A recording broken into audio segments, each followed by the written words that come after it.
Hi hello అందరూ ఎలా ఉన్నారు బాగున్నారా? నేను మీ Swathi, welcome back to our channel Beula Fashion Boutique. ఈరోజు మీకు బ్యూలా ఫ్యాషన్ బొటిక్లో ఆల్రెడీ ఒక శారీ 2 డ్రెస్సెస్ కింద కన్వర్ట్ చేసాం మూమెంట్ ఆర్డర్ అని చెప్పాను కదా. సో పాప వేసుకుంది, ఆల్రెడీ వీడియో అప్లోడ్ చేశాను. నేను వేసుకున్నది అప్లోడ్ చేయలేదు, సో అందుకోసం అనేసి అప్లోడ్ చేయడానికి ఈరోజు ఈ డ్రెస్ అనేది వేసుకున్నాను. ఈ డ్రెస్ గురించి ఎలా స్టిచ్ చేశాను ఏంటనేది ఒకసారి వీడియోలో చెప్తాను. మనకి ఫ్రంట్ పార్ట్ వచ్చేసి డీప్ నెక్ అనేది ఇవ్వడం జరిగింది. బ్యాక్ సైడ్ మనకి హై నెక్ అనేది ఇచ్చానండి. ఎందుకు హై నెక్ ఇచ్చానంటే ఇప్పుడు ట్రెండీగా ఉంది కదా, సో హై నెక్ అనేది బాగా వాడుతున్నారు. నాకు కూడా చాలా చాలా ఇష్టం హై నెక్, డీప్ నెక్ అనేది. హై నెక్ అనేది ఇలా ఇచ్చాను. అండ్ బ్యాక్ సైడ్ వచ్చేసి మనకి ఇలా డోరీస్ అనేది ఇవ్వడం జరిగింది.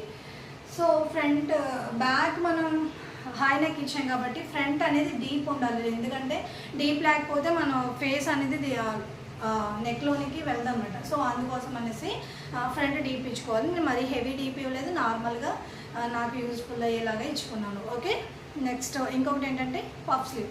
యాక్చువల్గా ఇది పఫ్ స్లీవ్ కాదు, షోల్డర్ దగ్గర మనకి ఇలా కుచ్చు అనేది వస్తుంది, అంటే చిన్న ఫ్రిల్ అనేది పెడతారు షోల్డర్ దగ్గర. నేనైతే పెట్టకుండా సైడ్స్ అటొక 2 ఇంచెస్ ఇటొక 2 ఇంచెస్ ఉంచేసి మనకి ఇలాగా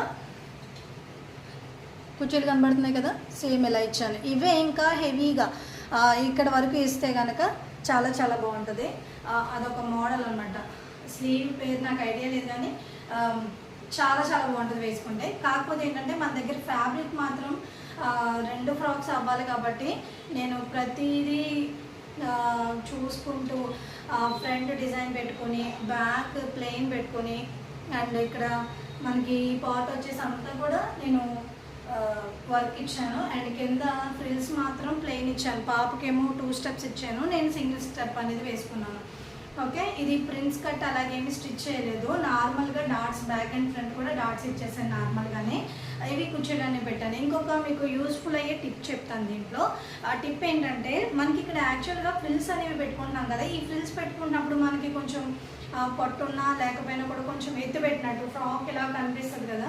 సో అలా కనిపించకుండా ఉండాలంటే కనుక ఎలా అయితే ఫ్రిల్ పెట్టుకుంటున్నామో అదే ఫ్రిల్ మనం పెట్టుకున్న తర్వాత ఒక స్టిచ్ వేసుకున్నాక ఇదే ఫ్రిల్ని ఒక 10 ఇంచెస్ వరకు లైన్ పెట్టుకుని, గుండు సూదులు ఉంటాయి కదా, ఒక గుండు సూది అనేది పెట్టుకోవాలి. అలా ప్రతి లైన్కి పెట్టుకుని మన దగ్గర ఉన్న ఐరన్తో ఐరన్ చేసుకుంటే కనుక ఫ్రిల్స్ అనేవి ఎక్సలెంట్గా నిలబడడం అనేది జరుగుతుంది. సో ఈ టిప్ ఫాలో అవ్వండి. ఎవరికైనా నచ్చితే కనుక లైక్ చేయండి, షేర్ చేయండి, సబ్స్క్రైబ్ చేసుకోండి. ఓకే, ఇంకా మంచి మంచి ప్రొడక్ట్స్ గురించి నేను వీడియోస్ చేస్తూ ఉంటాను. ఇలాగే నన్ను ఆదరించండి. Thank you and all.